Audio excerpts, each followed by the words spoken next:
जी अस्सलाम वालेकुम दोस्तों, ये लाखा मेल है।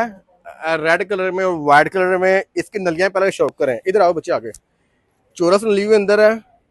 जो इसका एज का अंदाजा आप इससे लगा सकते हैं, कटा नहीं हुआ और ना इस पे कोई ब्लेड लगा हुआ है, वो देख सकते हैं आप। और इसकी ये आंख देखें, इधर आगे हो बच्चे, ये इसकी आंख का शौक करें। डाउन टेल के अंदर है। और ये डाउन टेल जिसको जेरे दुम बोलते हैं, जेरे खम बोलते हैं। और दूसरी बात अप इसके शोल्डर है। बाकी ये फीमेल इस टाइम हाइट के ऊपर है, थोड़ी सी स्ट्रेस में है। ट्रैवल करके आई है ये, इंशाल्लाह 2 दिन को मल्टीविटामिन देंगे, बिल्कुल सेट हो जाएगी। एग लाइन के ऊपर है। और ये वाली जो फीमेल है ना, ये ब्लू शोल्डर में है। ये ब्लू है।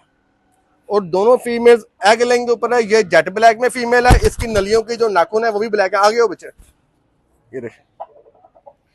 फीमेल थोड़ी सी स्ट्रेस में है। इंशाल्लाह ताला ये 2 से 3 दिन में अपनी थकावट वगैरह उतारेंगी तो बिल्कुल फ्रेश हो जाएंगी। और ये मेल आप देख लें, मेल इस टाइम शीशे के ऊपर है, हाइट के ऊपर है, जिसकी वजह से मेल आपको अपनी स्टैंडिंग पोजीशन नहीं आ रहा। इधर है, ये देखें माशाल्लाह। ये माशाल्लाह मेल की स्टैंडिंग है।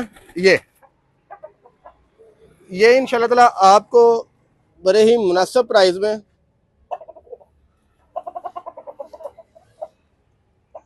ये फीमेल का शौक करें। ये ब्लू फीमेल